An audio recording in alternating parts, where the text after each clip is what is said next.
राधा रानी ने कहा, प्यारे आज हमारी कुछ तारीफ करो। और कन्हैया ने कह डाला कि प्यारी जी आप तो चंद्रमा जैसी लग रही हैं। सीताराम दोस्तों, भाई अभी मैं आपको दर्शन कराने वाला हूँ बरसाने के एक ऐसे वन के जहाँ आज भी कन्हैया और राधा जी की नित्य लीलाएं होती हैं। तो ये है दोस्तों गहवर वन।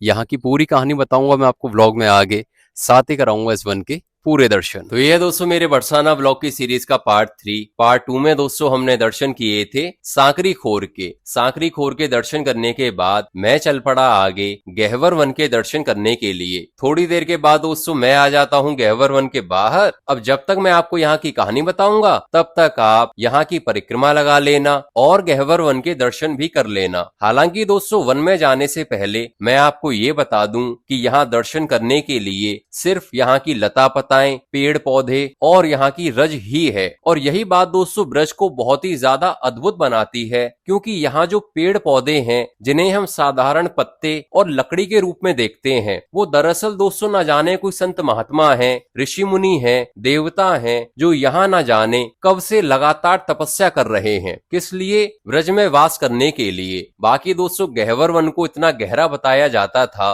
कि यहाँ पहले सूर्य का प्रकाश भी नहीं आता था। ऐसे तो दोस्तों गहवर वन की ना जाने कितनी ही लीलाएं हैं, और वो सारी लीलाएं कन्हैया और राधा रानी की ही हैं। वही दोस्तों यहाँ रास करते हैं, यहाँ अपना घूमना फिरना करते हैं या और भी लीलाएं करते हैं। ऐसे ही दोस्तों एक दिन कन्हैया और राधा रानी एक दूसरे का श्रृंगार कर रहे थे। राधा रानी ने कहा, प्यारे आज हमारी कुछ तारीफ करो। तो कन्हैया ने दोस्तों कुछ कंपैरिजन करने के लिए या ये बताने के लिए कि आज आप ऐसी लग रही हैं, अपने चारों तरफ देखा। हालांकि दोस्तों कन्हैया की नजर पड़ी आसमान में चंद्रमा पर, और कन्हैया ने कह डाला कि प्यारी जी आप तो चंद्रमा जैसी लग रही हैं, या आपका मुख चंद्रमा जैसा लग रहा है। बस दोस्तों इतना सुनते ही राधा रानी ने पकड़ी कन्हैया की कमी और कहा कि अच्छा चंद्रमा में तो दाग है, और चंद्रमा तो घटता बढ़ता रहता है, यानी कि हमारी सुंदरता में भी दाग है और हमारी सुंदरता भी घटती बढ़ती रहती है। इतना सुनते ही दोस्तों हमारे बाबूजी की लगनी शुरू हुई क्लास, और राधा रानी नाराज होकर चली जाती हैं ऊपर एक चोटी पर। उस चोटी का दोस्तों आज नाम है मानगढ़।